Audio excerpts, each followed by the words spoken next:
bueno, como bien ha dicho, hoy vamos a tratar en este debate sobre el pacto de socios. Entonces, yo creo que lo primero es saber para qué sirve, ¿no? Y para eso, qué mejor que un experto en elaborar pactos de socios, entre otras, entre otras cosas, como es Juan Desde Manuel. luego. Juan, cuéntanos, ¿para qué sirve el pacto de socios? Y aunque no es un tema exclusivo para una ronda de inversores, ¿no? Que como hoy es el temática más de la ronda de inversores, ¿para qué sirve el pacto de socios en todo este proceso de una ronda de inversores? Bueno, oye, pues encantado, un placer estar con todos vosotros. Y la pregunta, hombre, tiene una respuesta bastante fácil, ¿no? Al final lo que intenta es regular la vida de una sociedad, ¿vale? Como cualquier contrato, regular aspectos que son relevantes para todos los que van a ser socios de esa sociedad, anticipar problemas y que sea un poco la guía de funcionamiento de los aspectos que son esenciales para los socios, ¿no? Como tú decías, un pacto de socios al final se puede utilizar en muchos momentos de una sociedad, ¿vale? Desde la fase inicial en la que están los founders y que tienen pacto entre ellos, cuando empiezan a entrar inversores, se va adaptando un poco las dinámicas y los contenidos y las cosas que se regulan en ese pacto, ¿no? Idealmente es un documento que lo que tiene que ser es una norma de funcionamiento para los socios que puedas meter en un cajón y que no te haga falta sacarlo nunca a pasear, ¿no? ¿Vale? Pues vamos a escuchar qué dicen los inversores de qué es para ellos sería lo más importante que debe contener un pacto de socios. Entonces, bueno, Sonia, como te tengo arriba, luego iremos a Emilio.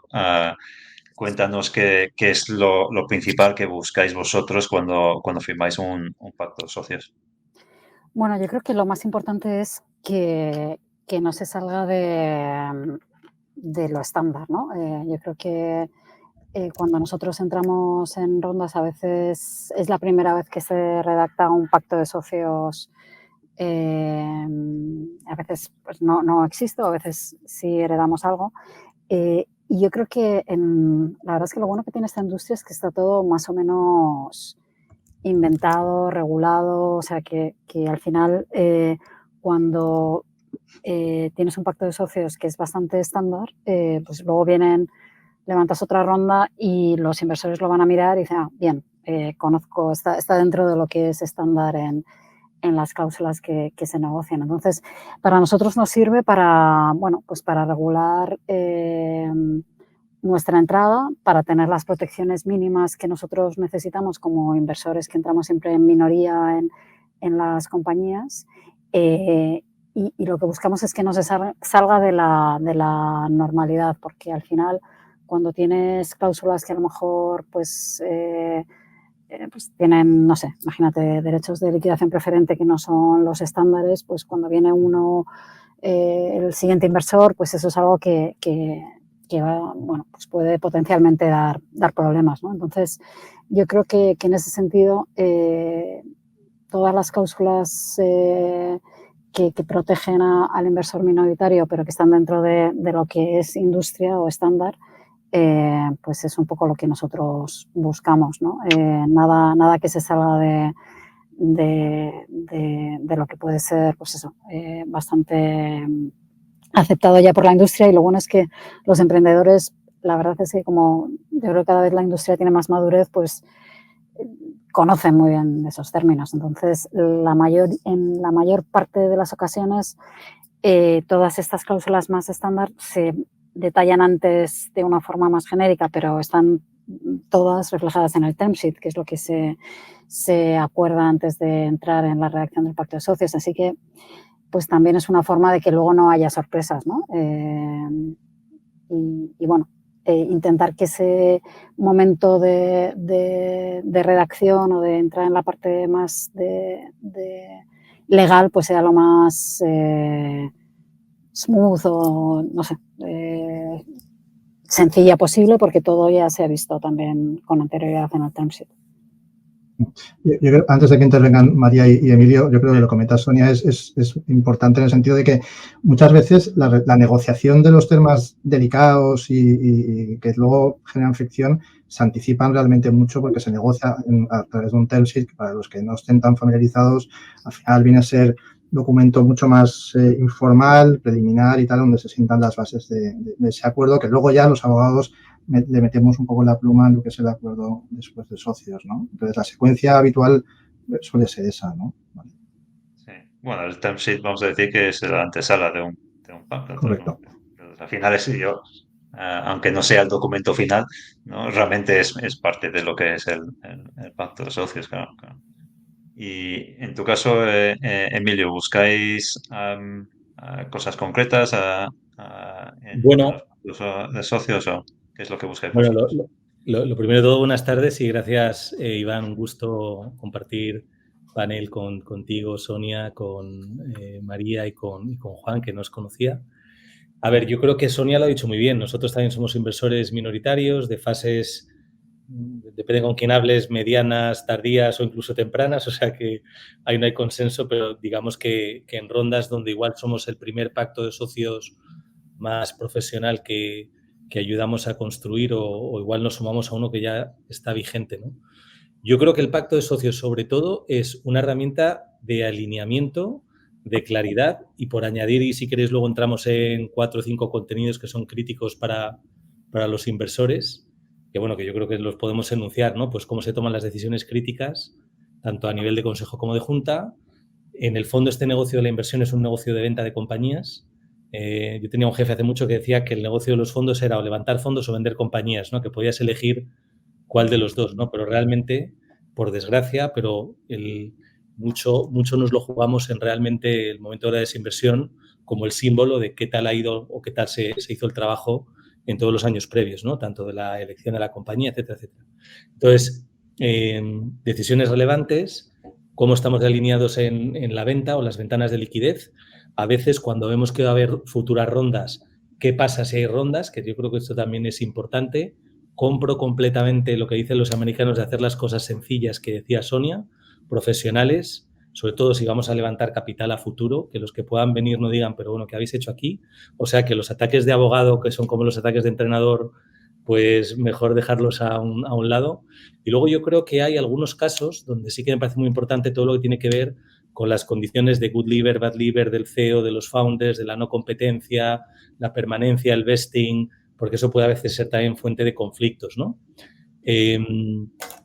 Y luego otra cosa que yo diría que es muy importante, casi incluso más que todo lo anterior de los pactos de socios, es lo que se aprende el emprendedor de los inversores por cómo plantean los puntos, qué les preocupa, las negociaciones, cuando en algo no nos ponemos de acuerdo, sí, y también qué aprende el inversor de los otros inversores, si es que ya hay inversores en la compañía, o de los founders del equipo, cuando empezamos a hablar de estas cosas, ¿no?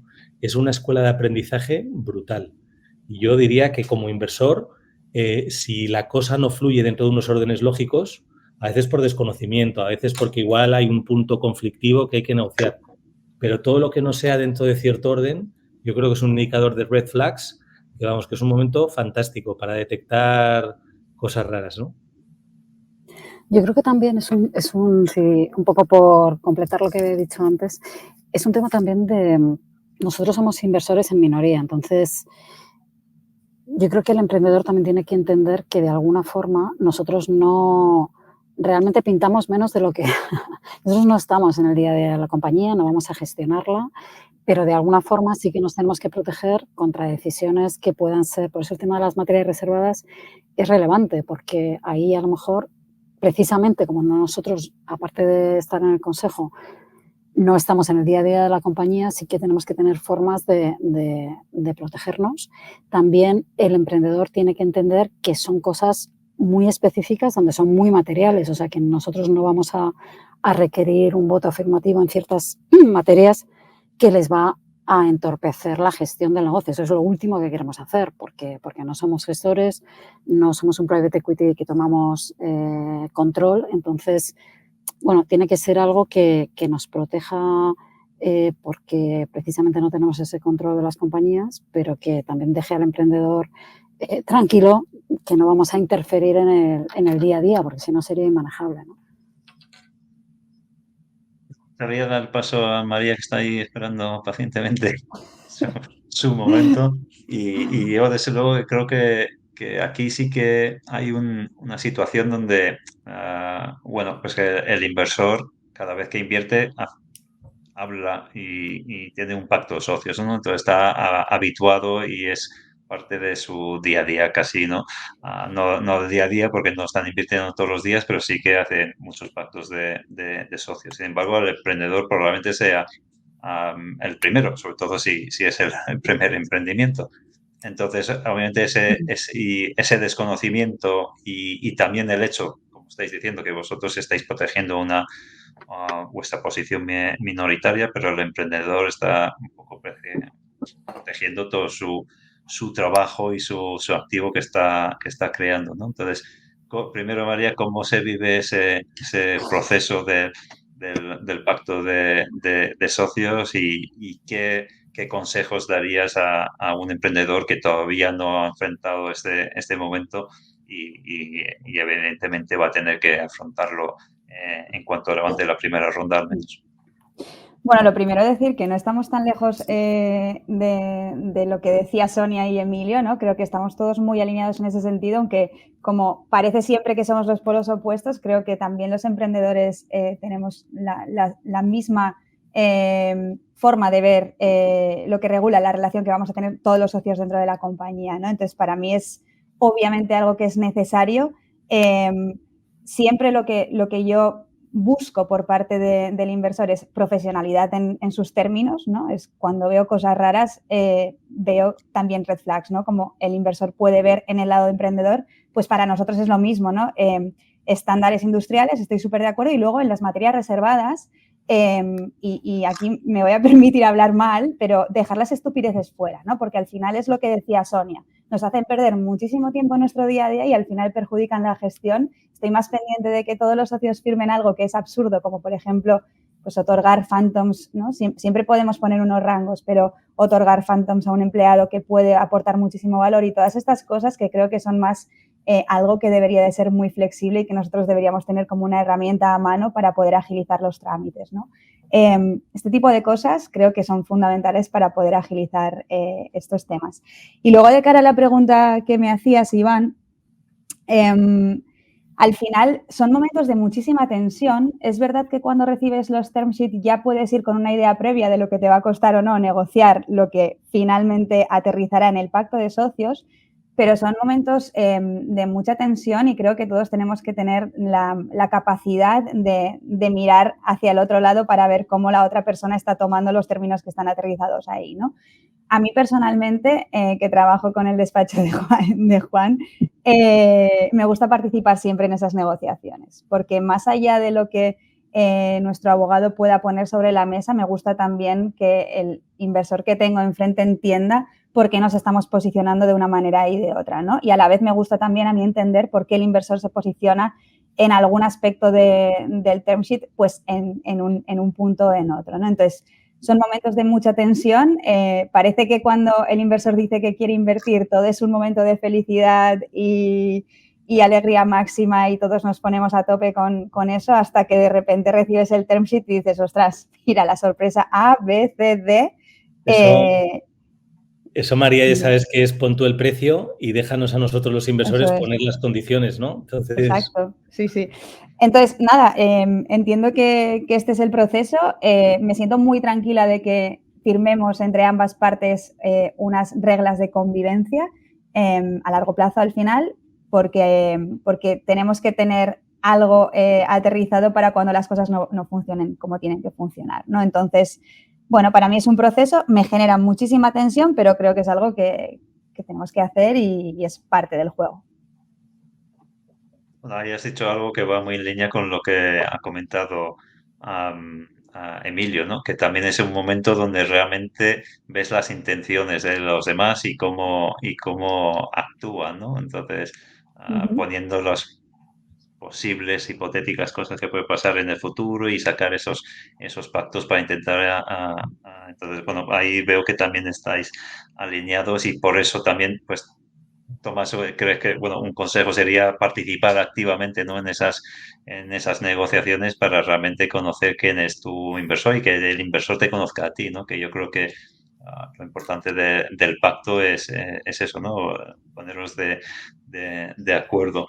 Luego, Y Iván, Juan, una sí, última cosa que se me ha pasado, pero para sí, mí es súper importante. Al final, sí que es verdad que hay mucha marca en fondos, ¿no? Que te esperas cierto profesionalismo, porque obviamente son pues instituciones profesionales que están habituados a invertir y te esperas unos términos, pues yo qué sé, estándares, etcétera, como decía Sonia, ¿no? Pero hay veces donde tal vez no conoces tanto a tu interlocutor o a ese posible futuro inversor y de repente te lanzan algunos term sheet que entiendo que por el otro lado también es igual, ¿no? Que a veces os encontraréis con algunas cosas en algunas compañías que consideráis que son locas, ¿no? Pero lo que yo quiero hacer entender es que no somos tontos, o sea, que realmente también somos profesionales, ¿no? Es decir, mi interlocutor es profesional y tiene una marca y aquí en este lado también somos profesionales y intentamos también hacer las cosas bien, ¿no? Entonces, yo alguna vez he recibido algún term sheet que de verdad que he pensado que me estaban vacilando, ¿no? Entonces, estas cosas, no ocurren, es como el 1% de los casos ocurren, pero a veces ocurren y yo me las tomo muy mal. Y bueno, creo que es algo a poner encima de la mesa, ¿no? Parece que nosotros siempre somos los que tenemos el caos y el desastre y el otro lado siempre es el formal, el que sabe cómo hace las cosas. No sé. Tenemos que cuestionarnos algunas cositas aquí.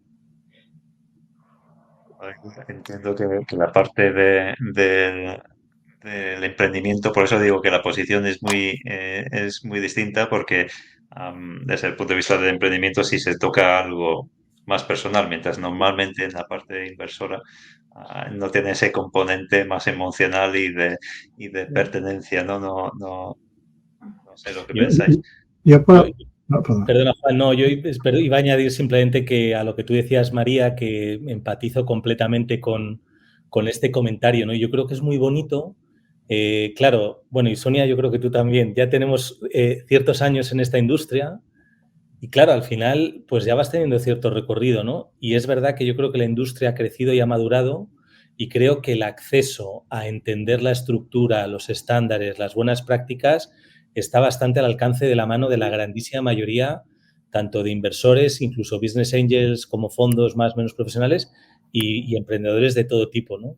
Lo cual al final es más tu realidad, mi realidad, qué necesito, qué necesitas, tu negocio, qué precisa. A lo mejor es un negocio que por las circunstancias de la transacción necesita no sé qué, que ya es más un poco cómo se baila, pero creo que la música la conocemos en general, creo que todos, ¿no? Y eso creo que está... Sí. Ahí coincido con Emilio, se ha profesionalizado mucho y se ha mejorado mucho. Hay una parte que nosotros vemos mucho de pedagogía, de lo que son los estándares, esos market practice y tal, que se ha mejorado mucho, ¿no? Yo creo que al final, de lo que se trata al final es de tener un poco una posición de equilibrio en función de los intereses de ambas partes, ¿no? Y que tienen que alinearse razonablemente dentro de entender ambas partes cuáles son sus objetivos, ¿no? Por parte de los emprendedores, entender que esto es una inversión, digamos, para temporal, para desinvertir en el medio y largo plazo y que eso tiene, obviamente, desde la perspectiva de los inversores, unas prioridades muy claras a la hora de garantizar la protección de esa inversión y de garantizar su desinversión, ¿no? Donde ponemos el punto de equilibrio en muchas de las cláusulas que se negocian y tal es una cuestión de práctica y de circunstancias concretas, ¿no? Y ahí podremos estar discutiendo si las liquidation preference tienen un determinado carácter u otro, o si las mayorías reforzadas son más extensas o no, o si la antidilución tiene un régimen u otro, pero yo creo que ahí es una cuestión de encontrar ese punto de equilibrio, ¿no? Y de que, como decía María, las condiciones que se plantean sean razonablemente de mercado, ¿no? En función de la transacción, ¿no? Y Juan, tú que tienes la posición más imparcial en todo esto y puedes dar ejemplos Depende de quién pague, ¿no? Entonces... de ese poco de la distancia o la nominato, dinos dónde se suele encasquillar las negociaciones más, en qué áreas, en qué puntos. Yo creo que es obvio que, a ver, hay varios puntos en los que puede haber una distinta percepción que deriva, por ejemplo, del tema de la valoración y cómo se regula o cómo se resuelve en el caso de que luego haya, digamos, rondas posteriores a la baja que tienen que ver con los mecanismos de antidilución, lo que apuntaba Sonia respecto a decisiones, mayorías reforzadas, gobernanza de la sociedad, no sé, decisiones claves, cómo se toman, ese equilibrio entre la independencia que apuntaba María en la gestión, digamos, operativa y que haya determinadas materias que no se descarrilen por parte de los inversores, eso sería otro punto. Y luego lo que tiene que ver fundamentalmente con la garantía de la salida de la desinversión, de cómo se va a garantizar que se produzca esa salida por parte de los inversores, ¿no? Y en los mecanismos de arrastre y en qué condiciones, con qué circunstancias, en qué casos, ¿no? Yo creo que son fundamentalmente las áreas en las que puede siempre haber un poco más de discrepancia, ¿no? Y luego lo que también se apuntaba anteriormente de los compromisos de los fundadores en sus condiciones de servicios y de permanencia y de salida. Eso suelen ser, yo creo que las grandes áreas, ¿no? de posible discrepancia, ¿no? En este caso, María, ya has adelantado que alguna vez has tenido que decir que no, a unos términos. ¿Cuáles son o la línea roja más importante que dices, pues de aquí no paso, ¿no? Entonces, ¿en qué área? Bueno, puedes dar todos los detalles que quieras, ¿no? Pero digo que Sí, sin me ha necesidad de pasado descubrir mucho. muy pocas veces, te diré, el hecho de decir, ostras, esta locura. Pues algunas garantías, por ejemplo, ¿no? Que te comprometen a largo plazo con el inversor. No sé, una vez me enviaron unas garantías a un fondo de Estados Unidos que no entendía nada. O sea, es como, ¿esto qué es? No sé, se han pensado que en España no sabemos interpretar los pactos de socios o los term sheets, ¿no? En este caso era un term sheet. Yo creo que las mayores discrepancias, y estoy súper conforme con Juan, para mí las liquidaciones preferentes, al final, como founders o tal vez Emilio y Sonia, cuando entráis muy pronto en una compañía, pues pueden ser ahí rocas que después perjudiquen a la hora de seguir levantando capital y sobre todo a la hora de una posible venta, ¿no? Y luego las antidiluciones, ¿no? Que entiendo que al final pueden generar cierta seguridad al inversor, ambas cláusulas, pero creo que ahí, en base a cómo estén redactadas o los diferentes escenarios que se planteen, tanto en liquidaciones preferentes como en antidiluciones, pues pueden perjudicar al founder radicalmente. Y el otro día leía justo un artículo que decía que en un exit, ¿no? Solo el 5% de los founders consiguen llevarse algo de cash a su casa, ¿no? Entonces, estamos asumiendo un riesgo bestial todos, inversores y founders, como para que, no sé, tengamos que lidiar con algunas cláusulas que no son parciales y que no están balanceadas, ¿no? Entonces, bueno, para mí estas cosas son muy red flag. Cuando veo que hay un lado que quiere beneficiarse sobre el otro, cuando no es un win-win, es cuando, pues, incluso he rechazado una vez en la vida solo un term sheet, ¿no? Y además no quise ni negociarlo, o sea, me pareció un disparate absurdo y ya está. Sí, yo creo que las situaciones más complicadas se producen en situaciones donde la compañía realmente no va bien y al final ahí tienes un stack de liquidaciones preferentes que al final también nosotros que somos inversores tempranos también puede ser que tampoco veamos luego ningún retorno porque todo se lo coman los que vienen después, ¿no? Eso al final, pues bueno, es difícil, ¿no? Porque al final en situaciones donde la compañía tiene que financiarse y no hay nadie para poner dinero, pues el que lo pone ahí tiene muchísimo poder. Y bueno, nuestra experiencia es que en esas situaciones al final, para que una transacción pase, realmente necesitamos al equipo para que pase. Entonces, normalmente se suele arreglar para que el management tenga o los founders luego tengan un incentivo en estas situaciones donde muchas veces los que peor salen son los inversores más tempranos, que eso sí que son los que no ven nada y a nadie les importa porque no tenemos no tenemos ningún tipo de implicación en la compañía a nivel de gestión. pero sí que se intenta proteger a los founders para que, bueno, la transacción pues pueda pasar. Y desgraciadamente en este último año hemos visto muchas de estas operaciones donde han sido, bueno, pues muy de distrés y malas en general, y ahí realmente el único que hace dinero es el que pone el dinero último y bueno, pues sí, es un poco como la vida misma, ¿no? Cuando solo te puedes agarrar a alguien, pues al final tiene mucho poder y a veces pues, lo ejerce, ¿no? Claro, yo creo que entre susto y muerte, pues a ver qué eliges, ¿no?